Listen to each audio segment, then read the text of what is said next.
The Influencer's Edge is brought to you by the Invisible Influence series. If you're ready to massively increase your sales by leveraging the power of subconscious persuasion, then make sure you text the word compel to 411321. That's compel to 411321. And if you're outside of the United States, then use WhatsApp and text the word compel to 1-909-741-1321. Make sure you put in your best email address because that's how we'll deliver the goodies. Welcome to the Influencer's Edge. This is the place where you come to get the latest breakthroughs, cutting-edge insights, tools, and techniques to leapfrog over the pack in sales, persuasion, and influence. Be sure you visit our website at www.theinfluencersedge.com. And while you're there, subscribe to us via your favorite network. Now sit back, tune in, and enjoy today's episode. All right. Well, my guest today is, I never get nervous doing these interviews, but I was actually had difficulty sleeping because I'm so excited to have my guest today. He, in my mind, is one of the great, if not the greatest geniuses of the 20th and 21st century. He's had the biggest impact on me. His work, both in terms of neurolinguistic programming, design human engineering, persuasion engineering, I believe you have charisma enhancement, has changed the lives of millions of people. Besides my mother, we Jewish boys always have to give credit to our moms. He's had the biggest influence on my life. So I want to introduce Dr. Richard Bandler. Richard, it's so amazing to have you on the show. Well, it's nice to see you again. It's been a while, but you were always somebody I liked. And every time, people came up and people used to say bad things about you. And I would always go, that's not my experience. You were smart, helpful, and very supportive of me early on. Thank you. I always appreciated that. Well, my experience of you is not only are you this world-class genius, but you have always had a heart of gold to me. I think you have a heart of gold, and a lot of people have never recognized this. You're also a contrarian. You like to flip things on their heads and say, wait a minute, that's not the way things work. This is bullshit. Let's take a completely different view. I would be remiss to my audience if I didn't talk about how I was first introduced to Richard's work. So way back in 1988, I was suffering from a condition I call involuntary celibacy. And I was in therapy at the time, psychoanalysis 3 times a week. And the psychoanalyst said, well, essentially this comes down to we have to heal your wounded inner child. And I thought, wait a minute. I said, are you telling me that I have an entity inside me, a separate entity with its own consciousness, its own authority, its own feelings, its own ways of behavior? She said, yes, that's exactly right. And I swear, I remember thinking, I don't need a therapist. I need an exorcist. So I quit. And then I was really looking for a solution to the problem. I remember going through the self-help section of the bookstore. My hand literally floated up. I didn't even see the book. It floated up and grabbed a copy of Transformations, which was a book you co-wrote with your co-founder at the time, your partner at the time, John Grinder. And that book blew my mind completely. I thought, I have to meet Richard Bandler. So I had a friend at the time, Glenn Ackerman. I don't know if you remember Glenn or not, but Glenn said, Richard Bandler is doing a seminar in San Diego. They're doing a stage hypnosis show. You got to come see him. I went to the show, and I remember being hypnotized by a hypnotist named Don Wolf. And Don gave me the suggestion that every time you talk about Manuel Noriega, I would jump up and call you an asshole. I remember doing that. And then you took me backstage, and I don't know what the hell you did. You dropped me into trance, and my fear of women went away. I no longer had the problem with involuntary celibacy. So thank you. That was an amazing thing you did for me. Well, it was my gift to you and probably a few women. More than a few. So for our audience who've been living in a cave or just had never heard of NLP. I know you've been asked this 1,000 times, 10,000 times. I've got to ask for the benefit of my audience, what is NLP? Neuro-Linguistic Programming is now 52 years old. And originally what we did was John Grinder was a syntactician, a linguist, a modeler, and I was a mathematician, and we took the skills that were mathematical that were developed by a guy named Noam Chomsky, who had mapped how language actually works neurologically, not psychologically. And that it was about how people really spoke and understood. And there's a neurological foundation. It's universal. It's the same in every language. And they map how language is similar in structure at the unconscious or neurological level, and mapped out so that you could predict whether people without any knowledge of grammar, except as well-formed English or well-formed German or well-formed French or Indonesian or any language, what we understand our language to be and how those are different. And those maps were actually a map of neurology more than a map of language. We then started modeling psychotherapists and looking at all the schools. There were like 130 schools of psychotherapy and different schools of psychoanalysis, all saying they had the right approach and none of them getting any results systematically. But sometimes some therapists were better and statistically helped more people more of the time. So we modeled what they did when it worked and extracted it out of the theories, because the theories were kind of like what you described. They were anthropomorphic. They were, most of them based on Freud, whether they agreed with Freud or not. They all accepted the idea that somehow or other, growing up, you got broken and you had to go down and peel away the layers of your personality, find your real self, fix your wounded whatever. And it didn't understand how we learn neurologically. So ultimately, we flipped it over and began modeling just excellence. We found people who got over phobias and found out what they did. People who got over fears found out what they did, and then built a universal map that matched how we learn neurologically. So we studied a lot of neurological. We read every neurology journal there could be as a way of understanding how people learn, and ultimately built the tools to model excellence. And that doesn't matter, excellence in everything, excellence in memory, excellence in learning. I've written books on childhood education, books on sales, books on how to change yourself. I have one called Get the Life You Want. That's like a cookbook. You go through and pick out what you want, follow the formula, and the formulas work. Because if you can change the way you think, you can change how you're thinking neurologically. And that's what makes NLP last and be quick, because we're focused on results. We're not focused on being right. If something doesn't work, then the problem is that we're not going about it right. So we change the way we're going about it, rather than try to blame people for being too immature or giving them diagnostic names. When people come to me, sometimes they have case studies that are volumes, and if you read it, it's really nothing but all the things that haven't worked and all the descriptions that were unhelpful. And calling somebody depressed when there's a million ways to be depressed.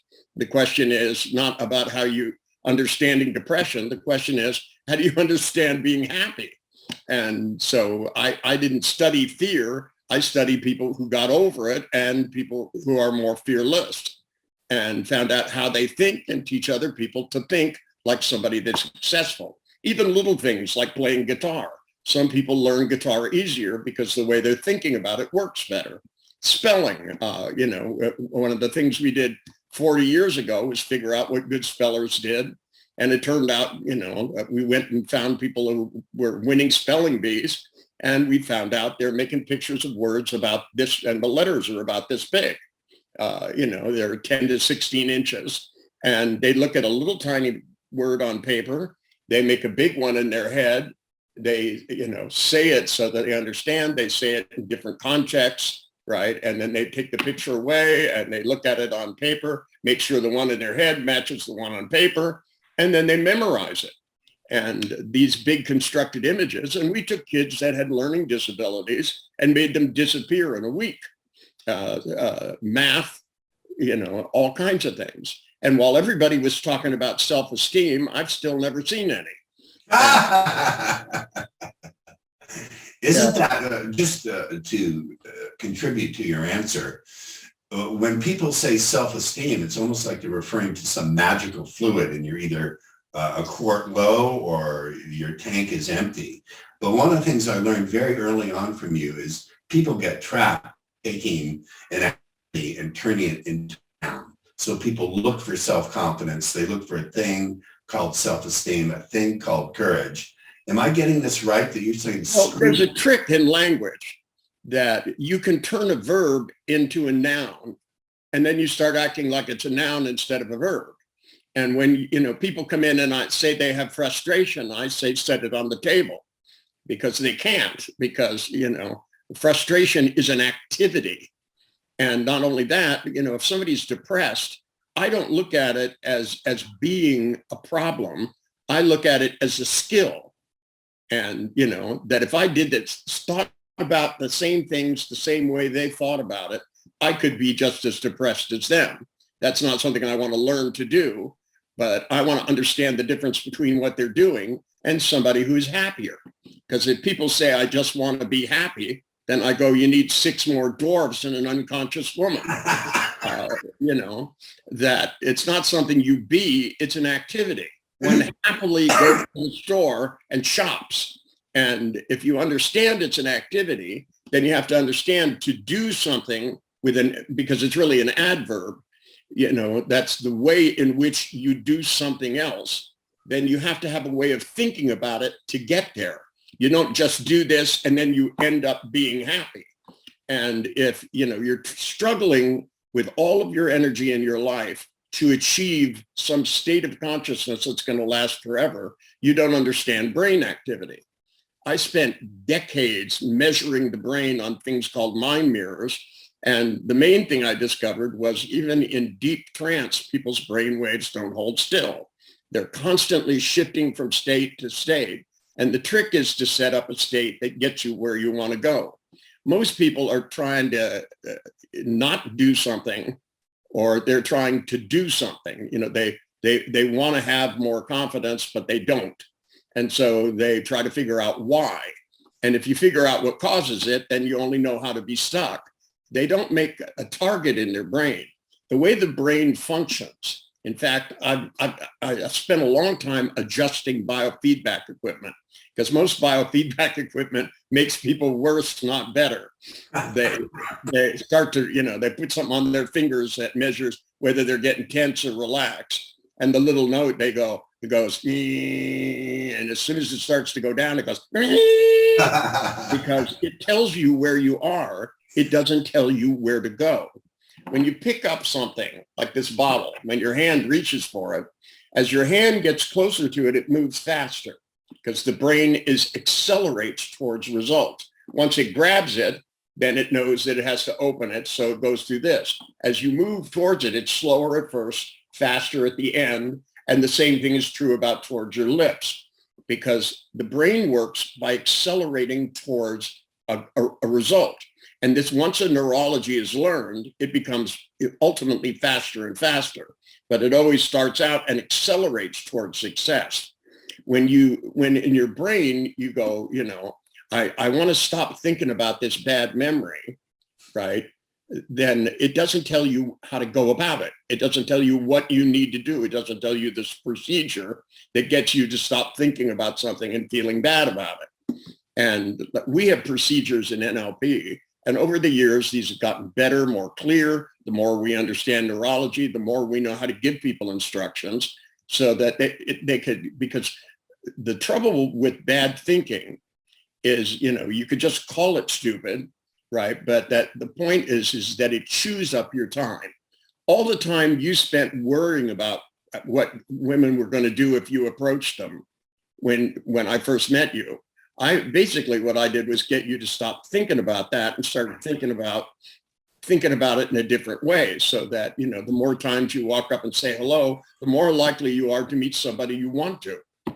And, I did a flirting class once with a bunch of shy guys, And, the problem wasn't, the way they looked. The problem was their beliefs. They had the idea that rejection was bad, instead of thinking, if I walk up and say hello to this person and they reject me, God, I dodged a bullet. I could have spent my whole life with somebody that unpleasant,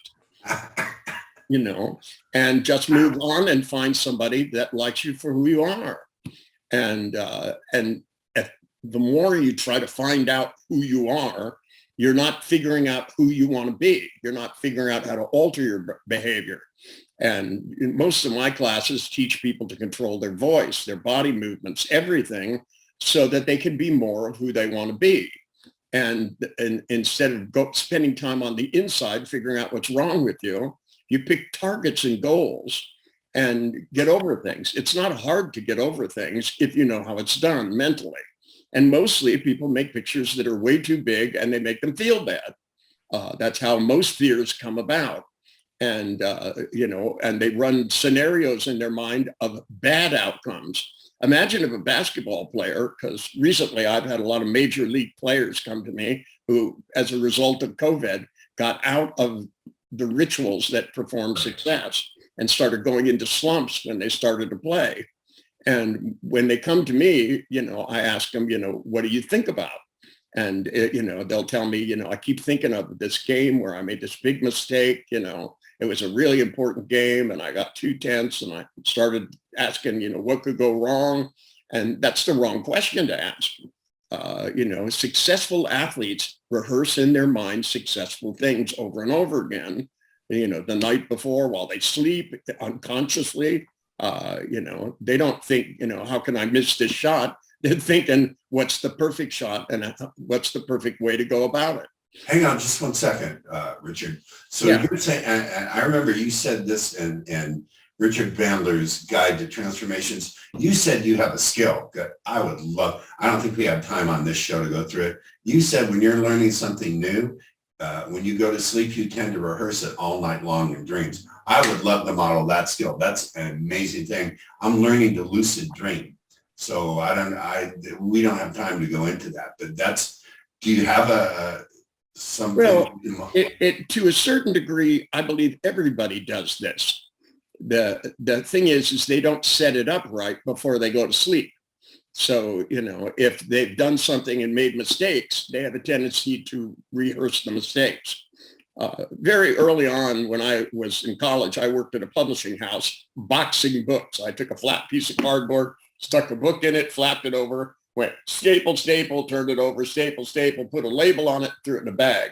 I did that for 8 hours. I went home and did it for another 8 hours while I slept.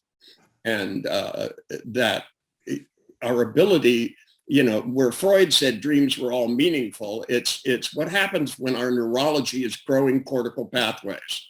And to assume that there's too much meaning to it. So basically, before I go to sleep, I rehearse what I want to get better at. I do that as a musician. I imagine the keyboard in front of me and I imagine myself doing it better than I can do it. And I run through it in my mind 5 or 6 times and go to sleep. And when I wake up, I can play better than when I went to bed. And I've been doing this, most of my life with music. I found, the same thing is true in art, that I could get better painting, that, if I imagine myself having better control, and that, by running through motor programs, this is how we learn them. And if you set up going to sleep, practicing things, you will always get better at it because your neurology will build the correct neurocortical pathways. If you rehearse doing things bad, then you'll get really good at being bad. And, this is why I didn't buy the psychology thing about reliving trauma, because if once was bad, 100 times, it's going to be 100 times worse. That the idea that you could go back and relive trauma and somehow or other the pain would disappear, it's a total misunderstanding of human learning. We learn by building neurocortical pathways, right. Millions and billions of them. We have as many neurons in our brain as there are stars in the sky, each one talking to 10 to 100 others. So the number of combinations is infinite in possibility. And, we get we get a phone. I remember being young and having a phone number, and AT&T wanting more area codes, so they came in and gave me a new phone number. Yes. And I remember trying to call home from the store because I forgot something. This is back when phones were attached to the wall, and dialing the phone this way, and and calling the old number and getting this number's been disconnected. Stay on the line. We'll give you the new number, and then going like this. And if you get angry, you keep doing it. But as soon as you start laughing and imagining yourself dialing the right number, you'll do the right thing. You're going to look back and laugh, and my policy is why wait? And this is something I remember. You said so many things that have struck me and changed my entire way of thinking. There was a seminar you did, and it just hit me like a diamond bullet in the head. You said you could be thorough without being serious. Absolutely. Can you unpack that for us? Because it's so brilliant. Well, a lot of people think being thorough is being nitpicky, and it's not. Thorough is where you focus on the result and figure out the minimum number of things that it takes to get there. In mathematics, we call this elegance. It's the name of the principle. And there's like a 6-month math equation that proves this. I think it would be inelegant to go through it, to tell you the truth. That to me, I've always found out what's the minimum it takes to get the maximum result. The ultimate example of that is language. There's only 26 letters in English, but yet you can describe an infinite amount of things with it. And there's only 10 on-off switches in our voice that make all the sounds of English. You're either vibrating your vocal cords or not. You're either flicking your tongue. You're either parsing your lips or not. Those 10 off-on switches create all the sounds in English. And I think there are 12 in Russian and some more in German, and I think Italian's got a different number. But if you can literally build a little box with 10 switches and manipulate them to make the sounds in a language. And that minimum set and understanding what it is to get a result. That my description of human thinking in terms of submodalities and pictures and how big they are and how small they are, close they are, allows me to go in and teach somebody to override old neural pathways and build new ones that go further. So that instead of dwelling on something that goes on, because if you think about a bad memory for 2 minutes here and a minute there and a couple minutes here, and it adds up, to 30 minutes or an hour a day, this cost-wise is incredibly expensive. It's expensive for businesses. It's expensive for your life. The currency of living is how you spend your time, the quality of it. And if more of the moments of your day are unpleasant and unproductive, then you're going to stay poor and unhappy.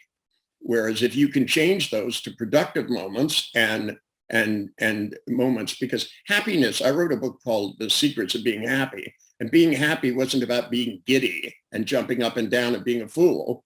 Being happy was about having a purpose, having a good community of friends, having a good support system, that the people that survived the worst of things in the world, like the Holocaust, came out the other side functioning, happy human beings, and a lot of them didn't. The difference between them was they always had a plan that when I get out of here, this is what I'm going to do. This is how I'm going to live. This is what's going to be a great life.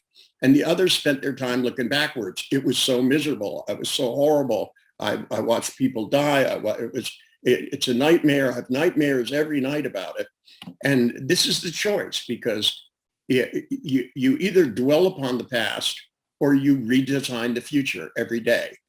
And if you redesign the future every day, and I get my clients, whether they're already successful or whether they're the biggest mess you could possibly imagine, because I've gotten referrals from psychiatrists that, as far as I'm concerned, that the only thing worse than what they did to themselves is what was done to them by all the psychological therapy they had, which I had to overcome that too, because they built beliefs that I'm the kind of person who, I'm just a depressed person. Whenever you hear the word just in English, it mathematically translates to only.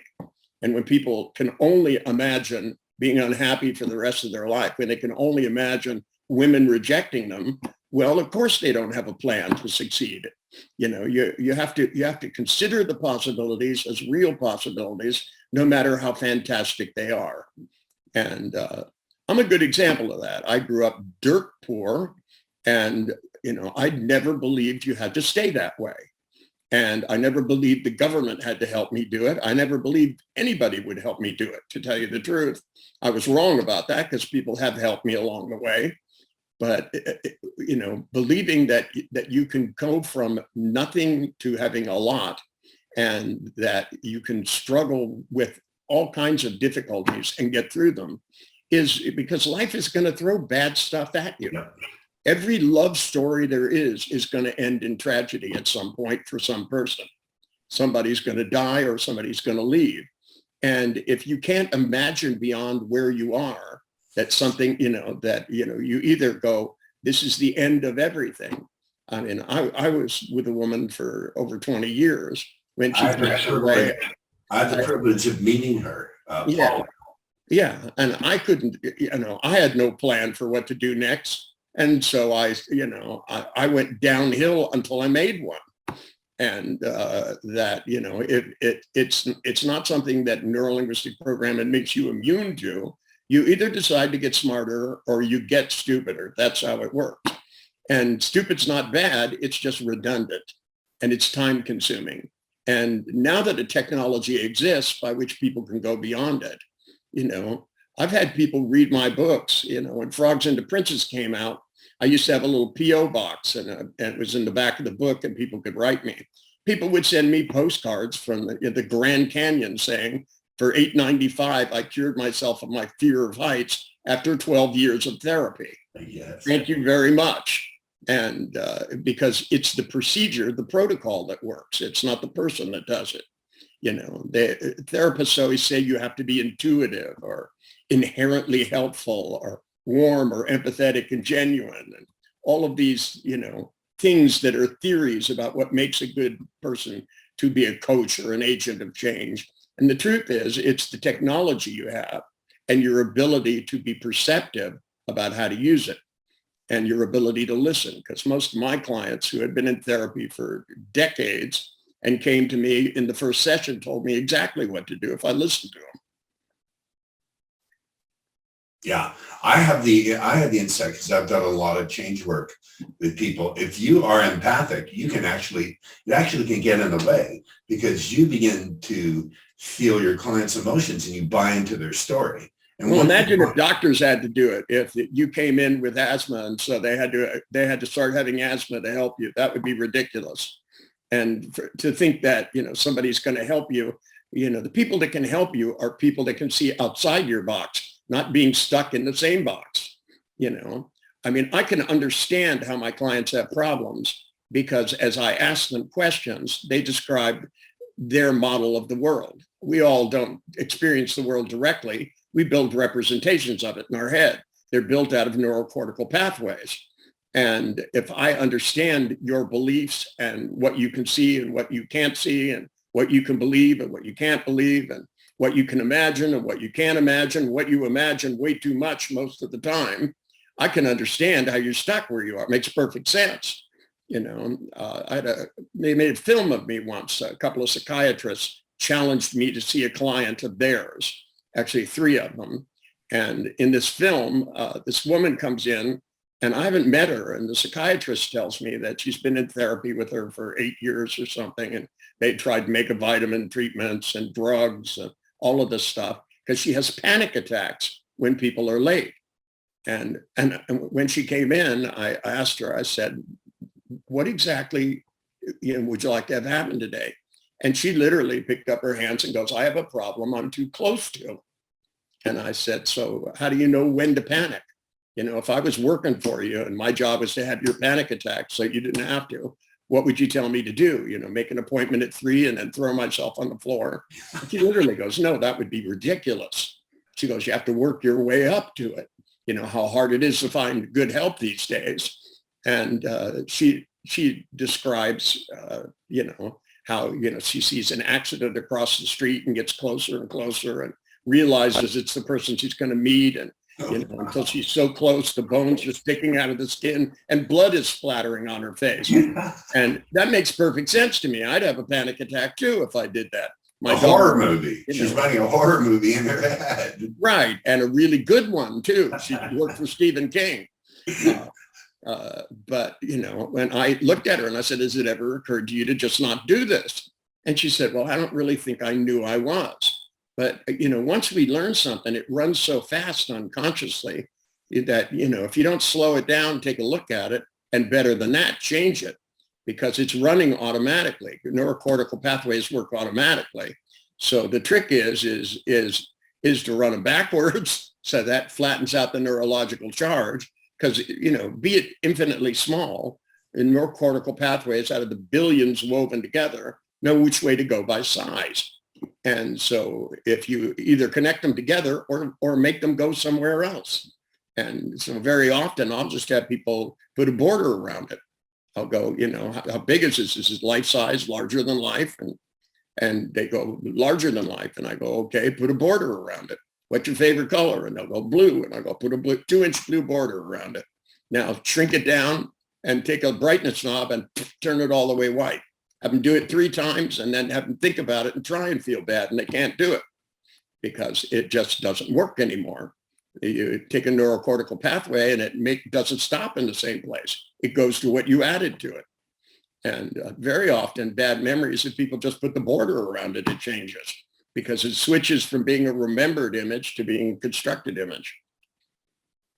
You've talked just in this brief exchange. For 1 minute, I have allergies, so I'm infected. Well, I have sinus infection, so we can exchange problems.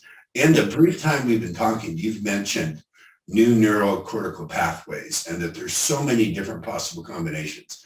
And you have said for years that language creates new neurocortical pathways. Science is finally catching up to you. So many people have said this, NLP is not scientific, and you've said, well, it was not designed to be, but science is finally catching up to things you realized 40 years ago, which I think is a credit to your creativity. And do you think this contributes? What I know about you is you're an optimist. Despite the state of the world, is that correct, that you're still an optimist? I'm more severe than an optimist. People ask me, is the glass half full or half empty? I go, I'm asking, where are the other glasses? To oversimplify things and name them isn't a solution. I understand. I'm solution driven. And the question I always ask about the solutions, even when I find them, is there an easier, faster, quicker way? Because as soon as you find something that even kinds of work or kinds of is a description, people have a tendency to stop thinking. Understanding doesn't produce the best result.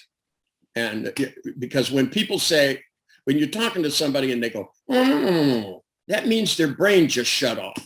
They have identified it and they're done.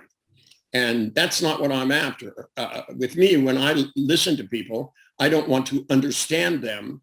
I want to understand what needs to be done to get them to somewhere new, somewhere better, somewhere more exciting, somewhere where they can start manifesting on the planet the results that they want.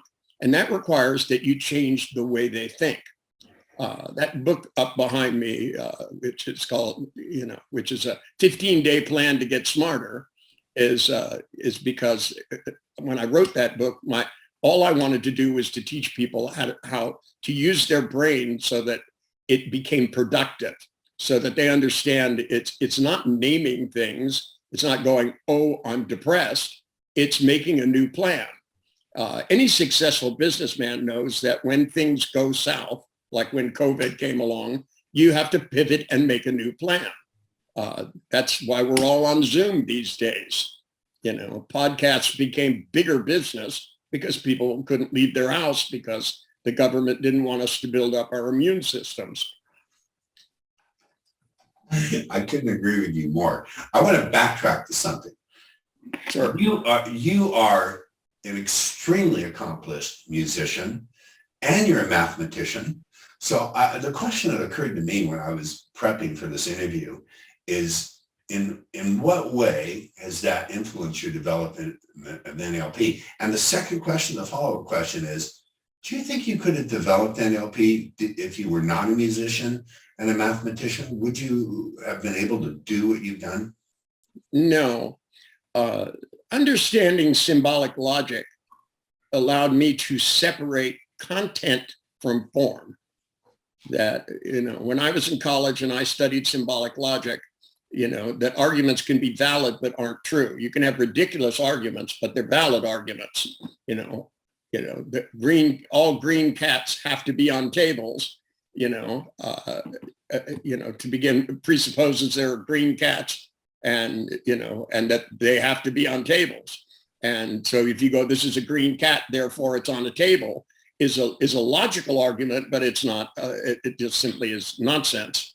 And when I encountered the world of psychology, I didn't come at it. I came at it as somebody that did symbolic logic, that was studying how to program computers back in the ancient days when it was a lot more painful than it is now.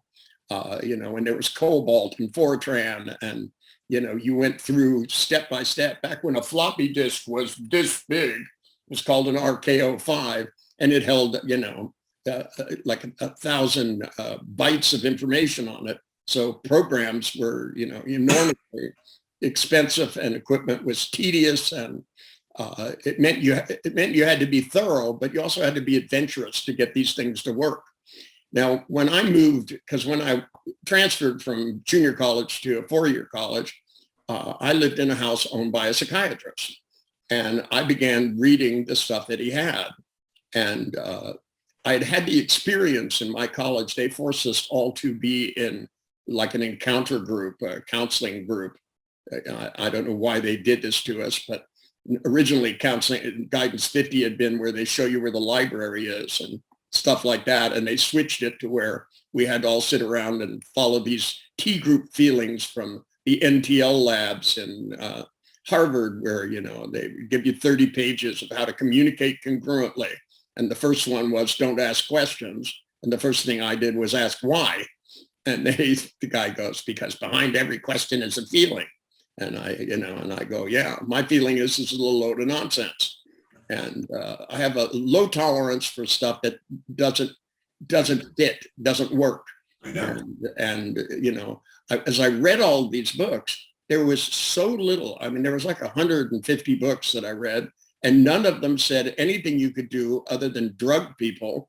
And then there were some psychotherapies like rational emotive psychotherapy and Gestalt therapy and things, which when I read the first transcripts of Gestalt therapy, I found so funny. I had tears rolling out of my eyes. And the psychiatrist came back from his trip. He had gone to India to find himself. I was going to tell him he was right here, but I got to stay in the house. But when he came back, he walked in, I had tears in my eyes, came up, put his arms around me and said, I can introduce you to these people. And so I got to meet some of the best therapists in the world because he was their publisher. And what I discovered is these people had humongous theories and belief systems and very little results because they were so busy naming everything and defending their theories. I mean, they were all arguing about who was right when they couldn't systematically get a single result in anything, anywhere. Sometimes they got results, but they didn't examine when they got results and when they didn't, and think of it as being related to what's universal about all of this, which is everybody in therapy has a brain and neurology. We didn't know as much about neurology as we do now. The last 50 years in neurology have been amazing. And I get articles all the time sent to me from neurologists, and some of the stuff they have discovered now about the multi-level layering of the brain and stuff, which they used to look at as nothing, and they're discovering this is how we code information. And, back in those days, they were arguing about whether there was a mind-body split. And, every time they said it, I'm visualizing an axe and wanting to. That to me, it was just nonsense. And it, if somebody comes in with a phobia, and you say it's going to take 6 months to desensitize them, and 70% of them end up with more phobias, and maybe 30% are less phobic, right? But they're, you're not getting it so that people don't have the fear, let alone, the first phobia results I got were from talking to people who had gotten over them, finding out what they did and had other people do the same thing, just mentally inside their head. And what I discovered is I could get them over it, but they still, I'd go get in the elevator, and they'd go, well, I'm not afraid, but I don't want to. And that's because they'd spent so much time being reticent of elevators. They go, I'll just take the stairs. And I'd go, it's 26 floors up, and they always sigh, they go, like they're resigned to living this way. So you had to learn how to get people to be excited about new challenges rather than just trying to avoid feeling things, bad feelings, good feelings, make feelings work for them. Having a good, healthy fear of some things is useful in some situations. Rattlesnakes. I want to be afraid of rattlesnakes. Yeah. Well, you want to be calmly backing away. You don't freak out and move too much. Right. A good, healthy fear of street drugs is a good thing. Right. For some people, that's what they need to stop. Right now we have some terrible drugs. The largest number of deaths now is not from COVID. It's from these horrible drugs coming up from Mexico. And, the fact that, people between 18 and 24, 100,000 people died of a terrible drug that could be stopped at the border, and nobody's doing anything about it, means that people are just not paying attention. And to me, I only want to pay attention to what works, not the theories behind it. I remember in the last election, people going, well, we're just not that kind of person. We don't want to just, turn people away, and I'm going, well, some of those people should be turned away and some should be let in. We need to have a good machine that's intelligent to decide which ones are which. And, people have been immigrating to this country. My grandparents were immigrants. They escaped the Nazis. And I think that's a pretty good reason to get out of Germany. Mm-hmm. Jewish immigrants, and it's not that they came here with a warm welcome by any means. No. But it sometimes you have to know, our basic neurology is designed around fight and flight. And if you're not down to that moment of fight or flight, to use that kind of reaction to avoid things that are not intrinsically dangerous. Elevators are literally the safest form of transportation there is.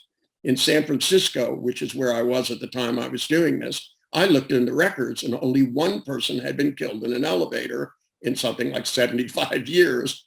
And it was an elevator inspector. It wasn't somebody riding the elevator, it was somebody under the elevator. And so for people to be terrified of that, whereas there are different kinds of phobias. There are people who are afraid of heights. It doesn't work at all like the others. Heights are definitely connected with the way people who are afraid of heights are typically people who jump right out of bed in the morning and are highly motivated because they see themselves doing something and feel like they're doing it, which means if you see yourself jumping off the side of a building, you start to become terrified. So to me, learning to control your thinking so that you are running your brain has been the message of my career for 50 years. Change the way you think, it changes how you feel, and therefore changes what you're capable of doing. Not just what you're doing, but what you're capable of doing. Because some people are incapable of doing things because they don't have a machine in their head that tells them how to do it. Schools should be building good machines in our head to spell, to do math, to write, to draw, to do art.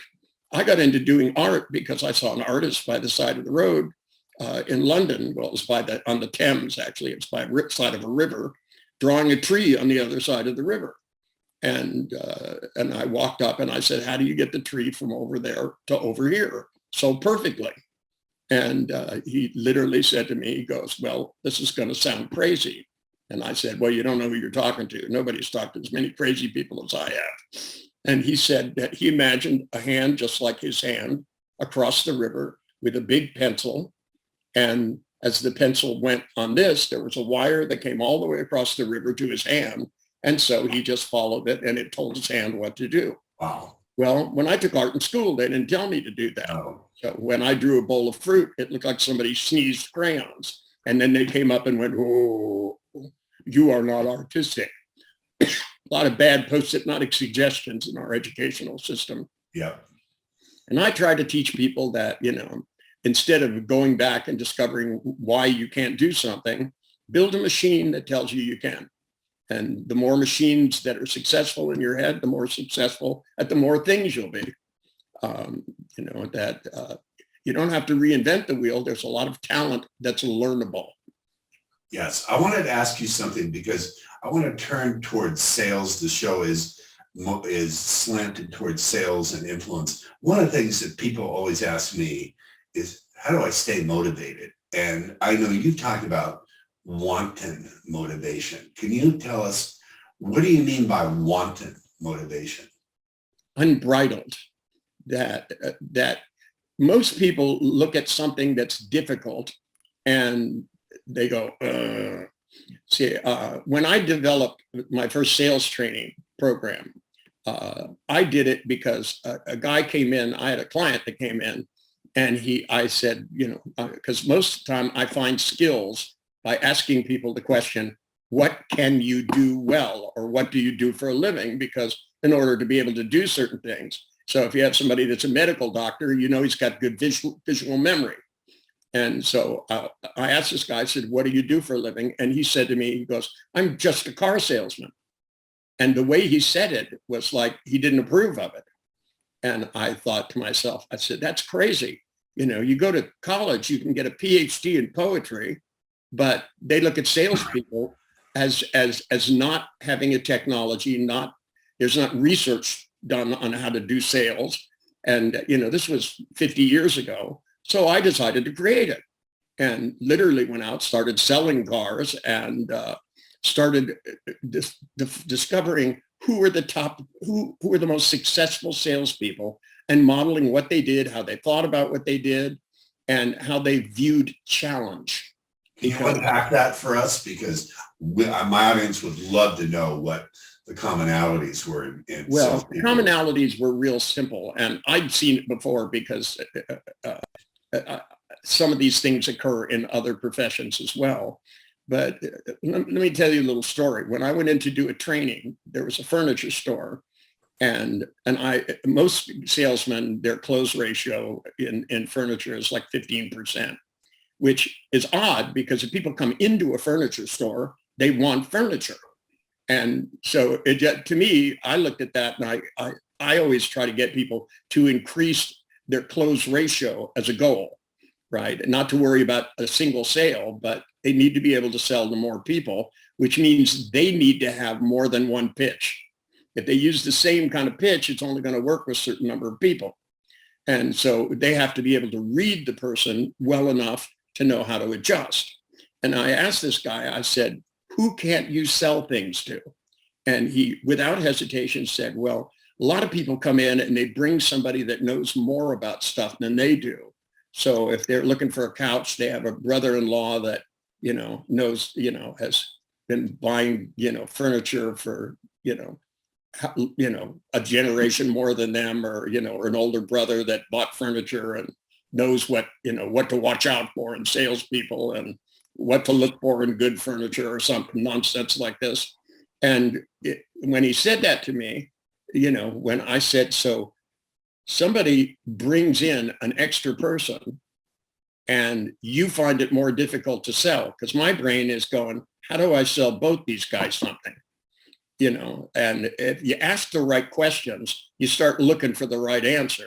Because if the expert is going to make the decision, if I could sell him something, then the other guy's going to buy it too.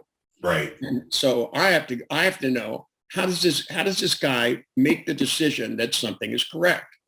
Because if you think of yourself not as a salesman, but as a decision engineer, and you start finding out, how do people make buying decisions?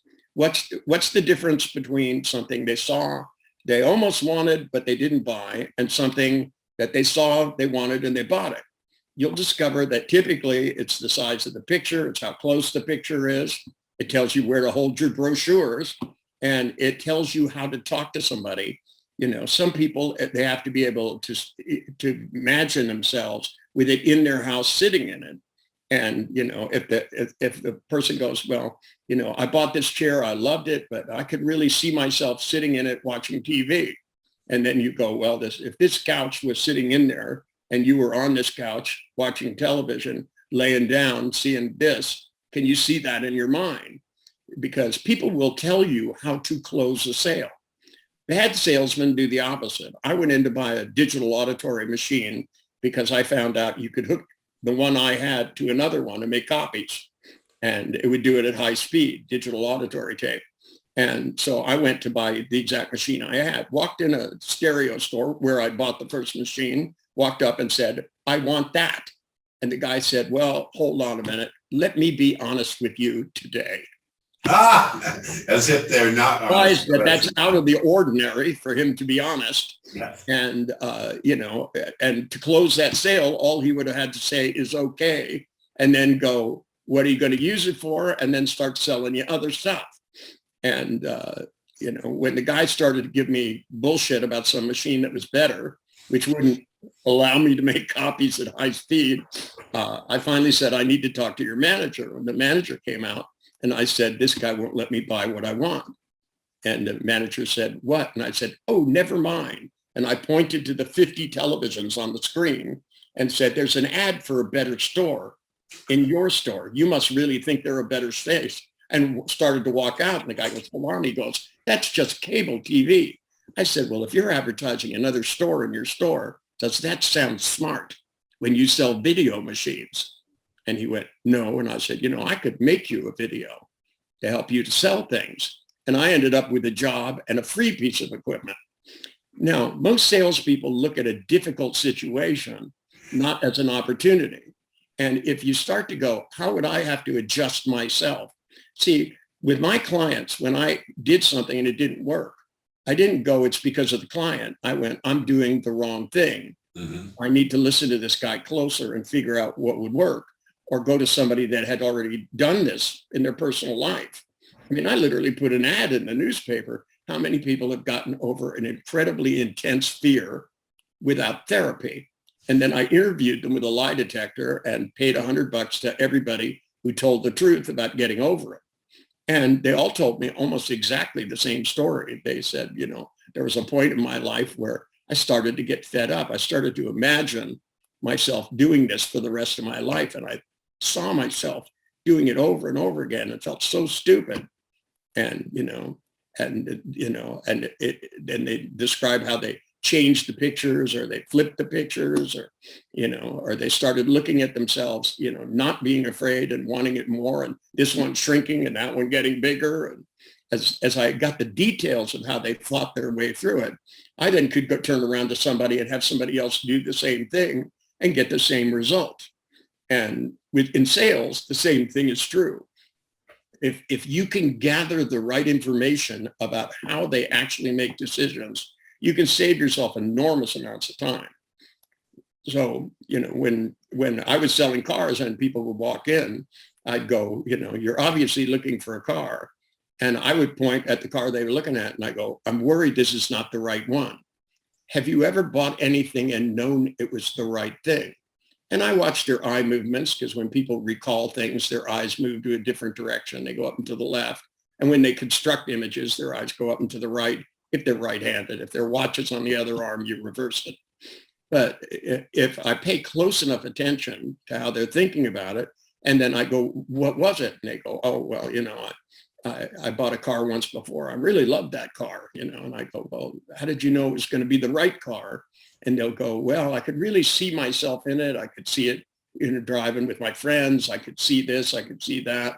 And whatever they describe, it tells me they're thinking in pictures. And if I have the right pictures, they're going to buy the car. Some people go, well, you know, I imagine being inside the car driving, you know, and I, you know, I heard people making, you know, as I go by, I could hear people saying comments about it. So they're more auditory. And whatever it is, people will describe to you the model of how they make good decisions in their mind. Because there's nothing worse than selling people things and having them complain about it later. Right. You have to be able to inoculate people against buyer's remorse, and you have to help people to make the right decision. And you also have to get commitments from them to send you other people if it's the right decision. Now that is something that is so exponentially important, getting referrals. How would you set it up? Because so many people in my trainings and want to know, how do I get referrals? And this is a big stumper for a lot of salespeople. How did you manage to get referrals when you were selling cars? Well, I did something really crazy. I would take the contract. I actually did it with China before cars because I did a sales training at a China place. And, but when, because a lot of times when you sell stuff door to door, people, after you've sold it to them and you're gone, people come in and go, oh, you bought it from a door to door salesman. You probably got ripped off, because gee whiz, they didn't add the cost of a building and electricity and I don't know what the logic of that is, but a lot of people go, if you buy it from a door-to-door salesman, you got robbed. I don't even know if they have door-to-door salesmen anymore. But and what I used to do is take the contract and I'd go, look, you warn people, you inoculate them, you go, your friends are going to say, you probably got ripped off. Everybody's going to do everything to make you regret this, so that when it happens, they don't consider it. They go, he predicted this. And then I take the contract and I start to rip it. And I go, I'm just going to tear this up right now. And people go, wait, like I couldn't fill out another one, and it's like you're destroying the product. $40,000 car. And I start ripping up the contract going, I don't think you really want this. And they go, wait. And I go, if you think I've treated you right and done the right thing by you, you're going to tell all your friends. And anytime anybody thinks about buying a car, you're going to send them to me. And so that you give them good, what I call post-hypnotic suggestions, or whether you call them that or not, we're all constantly giving ourselves suggestions that go into the future. We call it future pacing, that you want to avoid buyer's remorse. You want to inoculate people against buyer's remorse. And more importantly, you want to make every signal that would make it possible that somebody could send you a client, so that they go, when somebody goes, well, I really like your car, you go, well, let me introduce you to the salesman. People say to you, I'm thinking of buying a car. You go, I know somebody who will treat you right. And I went to this length. I did something one day. A guy came in, was looking at this Mercedes sports car, and he had this goo-goo look on his face. And walked up to him and I said, so you're single? And he goes, no. He goes, I have 4 kids and a wife. And I said, and you're thinking of buying this car? And he goes, well, my wife has a station wagon. I said, oh, so you don't like sex? And he said to me, he goes, what? I said, you drive around in this sports car, make your wife drive a big, ugly station wagon. I said, this is not going to work out. I said, why do you want to drive a sports car? And he goes, I like the power.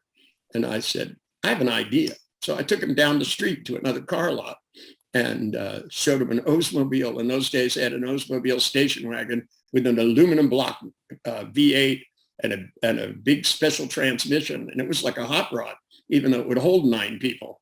I knew somebody I knew used it to tow a race car. And I used to drive a station wagon around sometimes, and it was like a hot rod. It looked like a station wagon, but it was fast. It was lightweight and handled really well. And even had a thing where the tailgate would open in 2 ways, and the back behind the tailgate would turn into a seat. And, and I went through the whole thing with him and showed him the car. We went for a test drive. Then I came back and I negotiated against the salesman at that car lot for him, because they went in the back and then came out and he said, my manager, and then I said what the manager said, because I read lips pretty good, and got him this thing. And then when we went back, he looked at me and he goes, why did you do this for me? And I said, because now every time anybody mentions buying a car, you're going to send them to me. And I got, in the next week, 10 referrals from him. We went about it to everybody. Forgive me for pushing the pause button. Before we dive back into here's what I want to ask you. You have such an extraordinary flexibility in your thinking to turn things around and go, wait a minute, here's an unconventional solution. You're so flexible in your thinking and so able to look outside the box of what other people do. Did you have an influence for that? Did you have a parent, or was that always the way you thought? How did you learn, or was it just a natural thing in your head to be so flexible and contrarian in your thinking? Well, part of it, I think, is back to playing music. That, if you make a mistake in music and you repeat it 3 times, it becomes jazz. That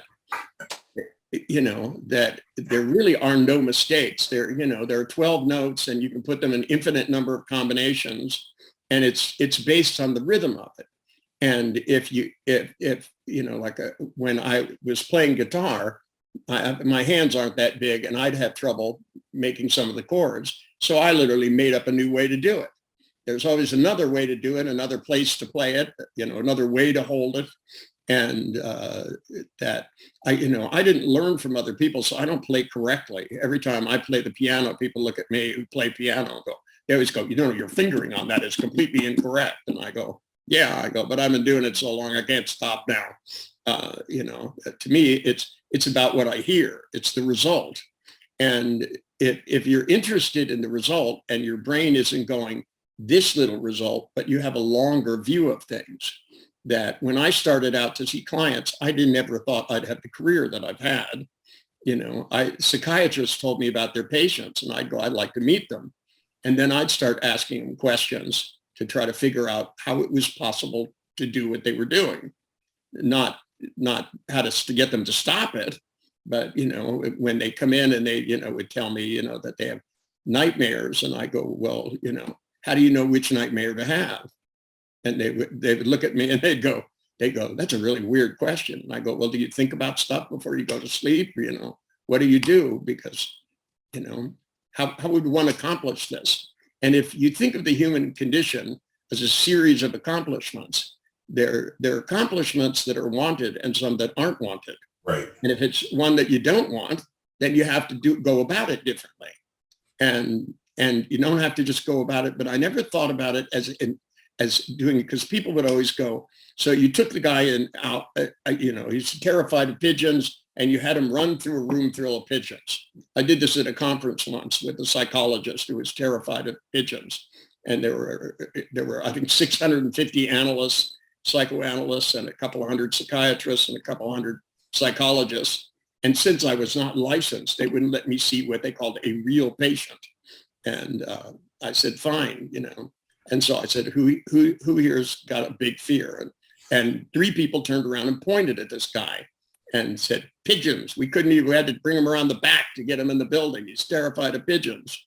So I brought him on the stage. I did something. I had him go out and chase around a bunch of pigeons, come back in. And I said, how was it? And he goes, it was fine. I chased them all over the place. He said, it was actually kind of fun. And the psychiatrist raises his hand and goes, well, Mr. Bandler. And I said, okay, call me whatever you want. And he goes, isn't it true that this is either going to come back, in a few weeks or a month, or it's going to come out somewhere else? And I'd go, what exactly does that mean? Does that mean he's going to grow feathers? I mean, what are you talking about? And he said, well, if you suppress a symptom, it has to come out somewhere else, because the root cause is still there. And, these people don't understand physics. They call themselves scientists, but cause-effect relationships went out with Einstein. We now know that things are relative. They're true unless they're under certain conditions in which the whole game changes. Right. Ohms and amps and resistance and electrical wires is absolutely a set true formula until you get to a certain temperature. If it gets cold enough, all the rules change. You get superconductivity. You get superconductivity, which is a right, and the rules simply change, and and the rules change depending upon what speed you're moving, and the laws of the universe are not as fixed. They're not as laws as they would like us to believe. when I grew up, they used to tell us the atom was the smallest thing. And then in the next sentence, they would say it had 3 parts. You call that science or you call that philosophy. And when you mix science with philosophy, you get stupidity. And this was rampant in the field of psychology, that, they would go, your inner person, that when I started talking about accessing cues, which are neurologically wired, a neurologist found this, not me. She just didn't know what to do with it.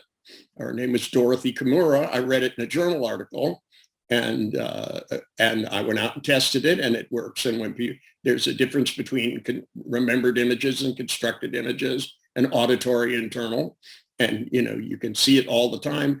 Artists even have it in cartoons from the 1920s. Unconsciously, people have been picking up on this for centuries. But when I started talking about it, inevitably, when I would be giving lectures, somebody would raise their hand and say, well, I thought when people looked up, when you asked them a question, they were asking their parents for permission. And I would go, what fucking idiot told you that?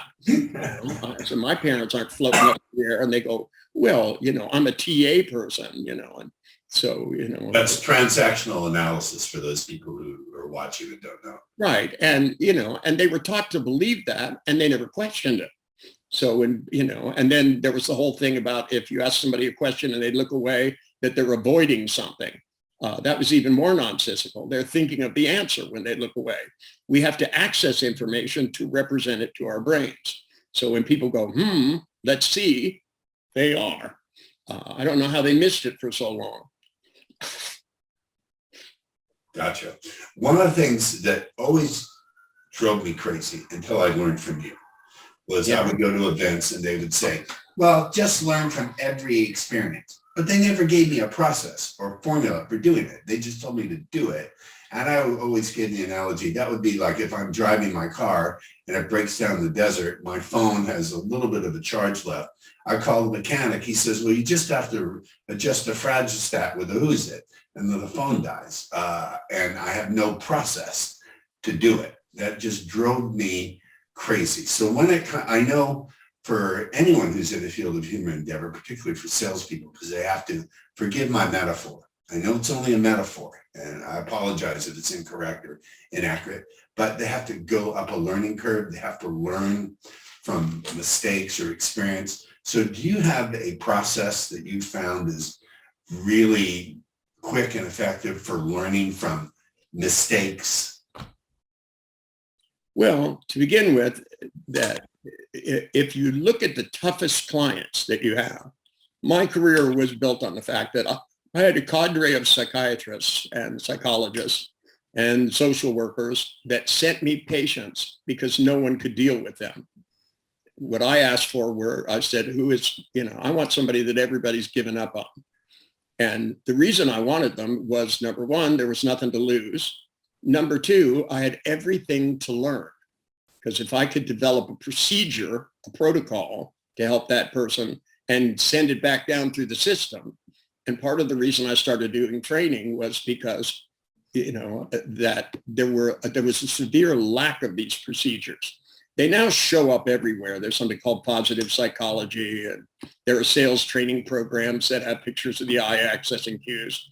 But yeah, if you have a procedure, the trouble is if you can't close a sale, you don't know at what point you went astray. So I've broken it down in steps so that, you first have to get people's attention. And, if you don't have their attention, then you can't talk to them.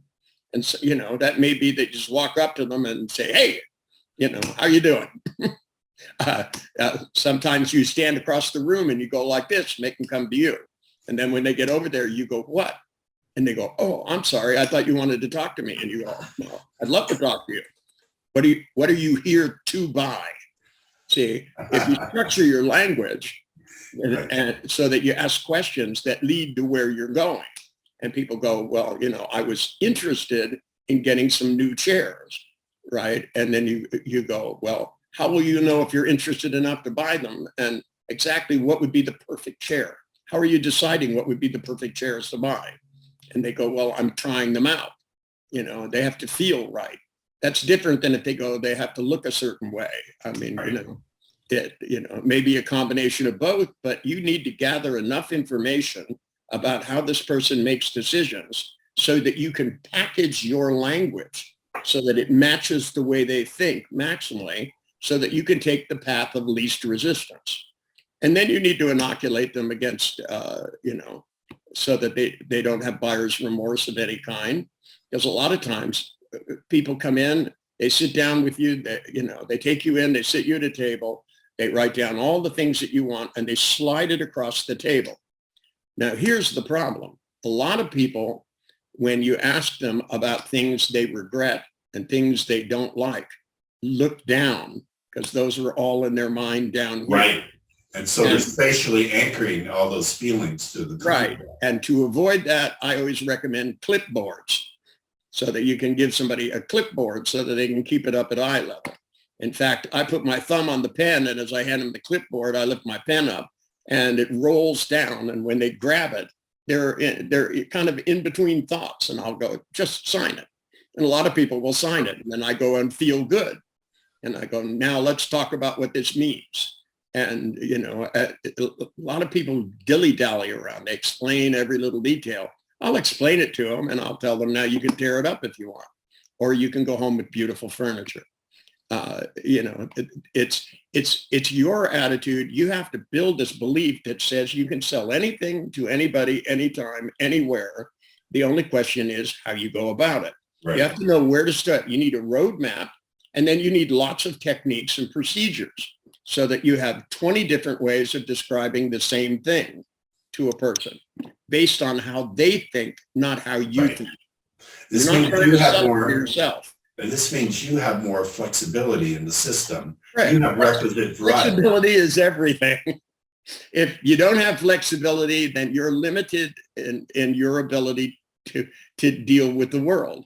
It's like, when I listen to people talk about politics, some of them are, all I have to do is say a word and they have an anxiety attack. And especially when Trump was around, it was really easy. You could just go Trump, Trump, Trump, Trump, and people would start freaking out. Right. And it's because, I'm sorry, but I can listen to any wacky point of view. I've been doing it for years, whether they're schizophrenic or political or philosophical. I remember this guy who thought he was a Buddhist coming back with my wife, who picked up all kinds of strangers along the way. She told me he had this energized stuff. And I asked him, I said, and how exactly do you energize it? And, I've studied all kinds of psychics and psychic energies over the years. You think that's real? Let me interrupt you. In some cases, it's very real. And in some cases, it's ridiculously not real. In this case, I believe it was ridiculously not real. And I said, how do you charge this? And he goes, well, you could only understand that if you've given up attachment to everything that could interfere with your ego. And he said, proudly, I'm egoless. I went, okay. And I said, now it's time for you to leave. But I sat and listened to him do his spiel. If you feel you have to agree with people to listen to them, the world's going to be an unpleasant place. Yeah. And this is what's been going on. People were locked up so long that when they came out, they've been listening to the same TV station too long. Yeah. I've flipped between all of them because, when I grew up, there used to be news reporters and there are none left. Now they're all advocates of something, and they're all trying to persuade us with every detail, what they tell us and what they don't tell us. And, and then late night comedians are, they're still trashing Trump. He's not even around. Wait till he comes back to trash him. And it doesn't matter how ridiculous other things are. They don't make fun of them because they're not really a comedian. They're a political satirist. And, I can listen to them and laugh at it. I don't care. But, I don't have to agree with people. The only thing I have to see, some people are their reference structure is how other people think and believe. So if you disagree with them, they get agitated. That's the very foundation of getting people into cults, by the way. And whether your cult is being a Democrat or a Republican, it's still a cultish belief if you can't listen to people talk about other things. Right. It's, me, I always want to understand how people can believe stupid things, because if I can understand how they can believe it, there's a chance I might be able to make them smarter. And that, to me, you're either getting smarter or you're getting dumber. And it doesn't matter whether you're conservative or a liberal. That works in either direction. If you're not trying to find out the foundation of things and explore things. I had people, complaining about that bills that didn't get passed. And when I'd ask them, I'd go, have you read the bill? And they would go, well, no, but I know what's in it. And I go, how do you know that? And they go, well, because they describe it on the news. And I go, did they claim to have read it? Because me, I would want to go read it and see what's in the bill before I'd make a big deal and feel bad about the fact it didn't get passed. You have to do a lot to get me to want to feel bad. I've had a lot of people do crappy things to me in my lifetime. And I still don't feel bad about them. I might be a little annoyed by it, but I don't feel bad. I remember thinking about you. Justified. Forgive me. I remember thinking about you. This guy's been ripped off so many times, but he can create faster than other people can copy. Well, that somebody once asked me when a lot of my technology was stolen, and in fact, an office building and a lot of other things, they said, how are you going to deal with it? And I said, I'm going to antiquate them. And, it seems like a much better use of my time. Even better technology than to worry about a technology, which, by the way, now is completely outdated. Yes, which is so innovative and constant. But the other insight I have about you, in science, we call that progress. Yes. I don't think NLP is a science. I think NLP is a model. Yes. And, just like linguistics is a modeling behavior. Yes. And a lot of what they call science is a model. It's a model. Periodical chemical chart is not science. It's a model. It's a model. And by the way, we found out it's not true. Right. They didn't take the Nobel Prize back. It still allows us to do certain things, but it doesn't allow you to do everything. Models are a way of describing things so that you can accomplish something. And once you reach the limits of the model, you need a new model. That's all there is to it. The sign theory and wave theory don't match. They don't, but they're both useful. And in science, we accept that. We realize that everything in science at some point will become antiquated. Yes. Okay. Everything in science fiction will last forever. The thing about lies is they will last forever because you don't test them, because your desire is not to have a better description. Your description is more important than your experience. And when your description is more important than your experience, you're headed for trouble. Yeah. And if you think there's a right way to sell something, then you're going to just have a certain close ratio and do it for the rest of your life. And to do better, you're going to have to work longer hours and make, more and more contacts. If you change the way you go about doing things, then you'll close at a higher ratio, and you'll be able, as I say, to quadruple your income in half the time. That should be your goal. I talked to an entrepreneur, very successful at the age of 23. He said every morning he wakes up and he asks the question, how can I make twice as much money doing half the amount of work?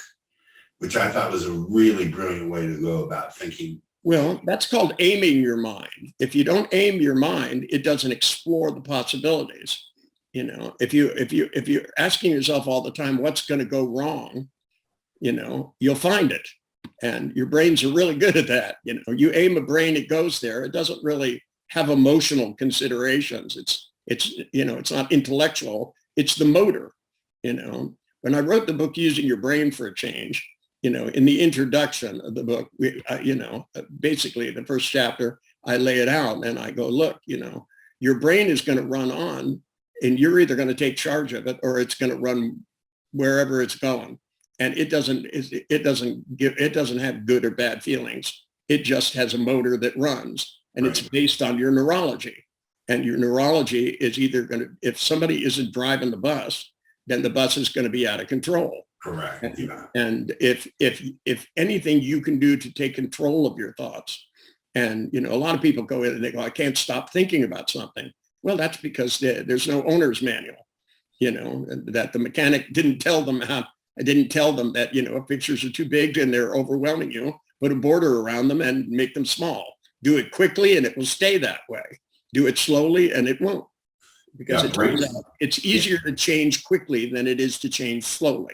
I've noticed this because I have an infant in my life, my ex-girlfriend's baby, and I've watched this kid learn so quickly. And I thought, wow, she was like an adult and said, why can't I lift the bottle to my lips yet? She'd be stuck, but I've watched her develop from not being able to lift the bottle, from holding it with both hands. And now that she knows how to do it, she's enthusiastic about doing it. There's no crying involved. And I think infants learn so much faster than adults. Success in the human thinking is based on acceleration, not based on reviewing your mistakes. Yeah, that's what I've seen her do. Mistakes only tell you what to avoid. So as you're accelerating into the future, you have to make sure you don't do the things that didn't work. If you reach down and touched a hot coal and it burned your fingers, your brain should be looking at hot coals, going hot coals, not saying warm moss. Your brain, the questions that you ask, questions are like knives. They take the world of experience and slice some things off and leave others. So if you ask, what stops me, you find out what stops you. If you go, why can't I do something? You get reasons why you can't. And if you ask the question, what would happen if I did? How can I do this faster? What other way could I think about this to get to it quicker? Who can help me do this? Who would know the answer to this question? Who's done this before? There's far too many people trying to reinvent the wheel. And, like a lot of my students are asking, for a detailed thing of what I had to do to go through to learn things. And I go, you don't want to do that. It took me years. It took me 50 years to get here. You want to start where I am and go somewhere new. Right. I want to circle back to something, and then I'll let you go because you've been so generous with your time, Richard. I know you. So I want to circle back to something. When it comes to wanton motivation, you brought up someone you met who was a Buddhist and claimed you had to detach from ego. And I've actually done some study of Buddhism. There's a teacher I met who's actually super brilliant. I'll talk to you about him off the air. But how do you maintain wanton motivation without being... Okay, again, you don't maintain it. You turn it off and on. Everything needs an on-off switch. Okay. How do you turn it on? Lay down in bed, close your eyes, and be wantonly motivated. Right. How do you turn it on and be wantonly motivated? Everybody knows how to turn it on. Okay. No, that's not what I meant, with respect. Excuse me. How do you turn it on? How do you turn it on, Richard, without being over-attached to the outcome? Well, that's a different question. But first you have to turn it on, and then you have to aim it. And see, if you get motivated to accomplish a certain thing, you can't decide how that's going to be accomplished. Otherwise, you will become attached to the result. Okay. If you're building a business, right, or you're selling a car, and you think there's just one procedure that works, and you get real motivated, and that procedure doesn't work, then you get frustrated. But if you believe that this person's capable of buying a car, right, whether it's yours or somebody else's, it's only a question of what car, when, and how and then you have to ask the big question, how is this going to benefit me? Because if what you're selling, I was selling Mercedes, so some people, it was just the wrong car. So I wanted that person to buy some other car, get a good deal, and then come back and send me people who would buy Mercedes. And it was just that simple, because that was the only benefit I could see towards me. Everything else wouldn't be a good use of my time. If I let them walk away, I'm letting possibilities walk away with them. And first you have to realize that every feeling you have, the first thing you need to know is what direction does it go? Because feelings don't hold still. You don't have a feeling. It doesn't stand still. Neurologically, we have something called the endemic nervous system. So what people call feelings either circle forward, circle back, clockwise or counterclockwise, because it's the connections between all your hollow solid organs, intestines, all of those things form a neural net that goes up to your brain, and it goes onto your kinesthetic cortex as much as your sense of touch and everything else does. So when you have a feeling, so if you think of the most motivated you've been, you take your finger and whatever you're thinking about, so if you have a memory of being really motivated to something, double the size of it, it'll spin faster. And you want to know, does it go forward, backwards, clockwise, or counterclockwise? Once you know that, then you think of things that are difficult for you, and you take that feeling and you spin it on purpose. And you spin it faster and faster and faster, you will become more motivated. But you can't get motivated because you think of the result. You have to think of what you're going to do. The question is, where do I start? What do I do next? The reason my sales program has the steps in it does is so that you have a roadmap. I've got his attention. Now I'm gathering information. Now I'm packaging information. Now I'm testing for close. And now I'm inoculating him against buyer's remorse. And I'm getting him to send me new contacts. Got it. Right. Now, knowing that, then you take the techniques that you have, what information can I get? Well, I have to know about how he thinks about things. Is he thinking in pictures, words, feelings? And if so, in what order? Because he might be making pictures and having feelings about them. And what kind of pictures? Is he in the pictures? How big are they? As he makes decisions, do they get closer? A lot of people, if a picture is too far away, can't make a decision. Right. But as you just talk to things, sometimes you can just stand behind them and push the picture forward, and they'll start to become more convinced of things. And but you have to ask about it. You have to have an interest. If you think of yourself as a decision engineer, then you're not, instead of a salesman's purpose is to sell a car. A decision engineer is to get somebody to make a perfect decision. So they buy the right car with the right things, the right furniture, so that they come back and send people and send people and send people. The perfect sale should produce the perfect storm of referrals. And that's the way I think about it from the very beginning. I don't think about it at the end. I go, okay, now it's time for referrals. I know that if I don't get the perfect information to make the perfect sale and attach the perfect feelings to that sale, because I want them to not just be convinced now, I want it to be one of those things where it lasts forever. So that every time they go out and look at the fence they bought from me, they go, man, in fact, the fence I bought from somebody, he retired, and I still have regrets because I can't get my gate repaired by somebody. I have to get my gate repaired by somebody else, and they never do as good a job. I want people that take pride in their work. And what was missing in the sales field was the ability to be proud about anything but numbers. The procedure should be something. If you're careful, you gather the right information.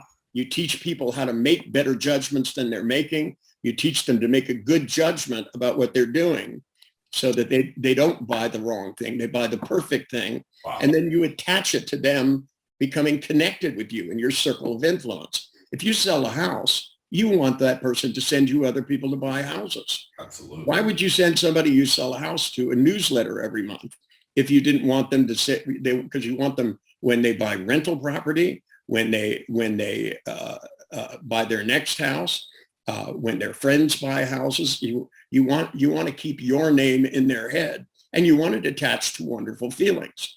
So your newsletter shouldn't just be about how good you're doing. It should be things that make people feel good so that they look forward to looking at it and don't just throw it out as a newsletter, but that they enjoy reading about it.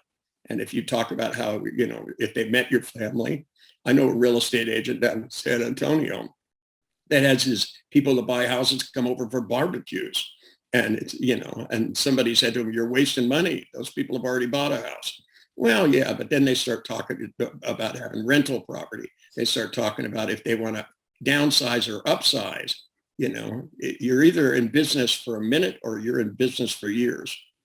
Wow. Brilliant. I remember you saying, and forgive me if I'm mangling or misquoting, you said you're never selling a product or service, you're selling decisions and good feelings about decisions. Is that a mangling of what you said, or is that an accurate quote? It's not how I would say it, but it's a good description, right? Because, that they buy a house, but if they don't walk up to it and feel like they did the right thing every day, they're not going to talk about it to other people. You have to make it so that they feel so good about it, they can't stop talking about it. And, that a lot of people walk up to their house, they don't even notice it. And when they buy that house, I'm going to take them over there and stand in front of it and take that moment and make sure they feel proud. And that, this is why they work all day, so they can come home and open that door and look at these rooms and know they get to do anything they want with them. And that not only is it a house, it's an investment. It may be the most expensive thing they buy in their life. And, it's like the reason I sold expensive cars primarily was because the guy's father was depressed because of the oil crisis back in the 70s. Looks like we're headed for another one. Seems like our current president doesn't get the idea that if you're running out of shit, you need to get more of it. And if it's bad for the environment, it doesn't matter where you get it from, whether you get it from Venezuela or America. That we need as we make transitions, because at some point, we're going to make transitions to cleaner fuels. But, if we try to force things to happen, then there's going to be a price to pay. And always the price is paid by the poor. We need to make good decisions, because inflation hurts the poorest people the most. It's not me that's going to get killed by it. I can afford to pay more for a steak, but I'm afraid, there are people in this country who can't. And we're starting to feel good about making more money. And now this inflation is getting out of control. And, the way to control inflation is not to spend more money. There's a point at which we're going to have to do something about our budget in America. We have to learn to live within our means, and to understand the way to deal with all of this is to get the economy to grow by the principles by which it grows the best. And we know that. You can examine historically and look when the economy was growing the best and what the rules were at that time, and you can figure it out. You don't have to be a rocket scientist. I think the last president to balance the budget was Bill Clinton. And so it doesn't matter if you're a Democrat or Republican, it matters what policies you have. And the policies by which you run your business will determine how good you feel about yourself. If you want to feel good about yourself, do the right thing for the right reason. And because you sell encyclopedias doesn't mean you have to feel bad about yourself. They're wonderful. And, there are so many things. The largest profession on the earth is people selling things. And they should have a technology as sophisticated as physics or anything else. And I've tried to provide that foundation. And I realize I've only written one book about it, but I've taught a lot of seminars about it. And a lot of this information leaks over into sales training programs all over the world, and at Fortune 500 companies and real estate companies. Richard, you've been so generous with your time. I know you're a very busy man. And as I said, I would not have had my life path or my career, or even what passes for sanity, were it not for you. So I thank you again from the bottom of my heart. If people want to connect with your seminars and your courses and the rest of it, how would they go about doing it? What link would they use? PureNLP.com, RichardBandler.com. Okay. Probably the best ones. All right. Richard, thank you so much. Stay with me because I have a couple of things I want to talk to you about. Thanks, folks, for joining The Influencer's Edge. The Influencer's Edge is brought to you by the Invisible Influence series. If you're ready to massively increase your sales by leveraging the power of subconscious persuasion, then make sure you text the word compel to 411321. That's compel to 411321. And if you're outside of the United States, then use WhatsApp and text the word compel to 1-909-741-1321. Make sure you put in your best email address, because that's how we'll deliver the goodies. Thank you for tuning in to the Influencer's Edge, where you get the latest breakthroughs, cutting-edge insights, tools, and techniques so you can leapfrog over the pack at sales, influence, and persuasion. Remember to visit our website at www.theinfluencersedge.com to enjoy even more great episodes like this one. We look forward to seeing you again on the Influencer's Edge Show.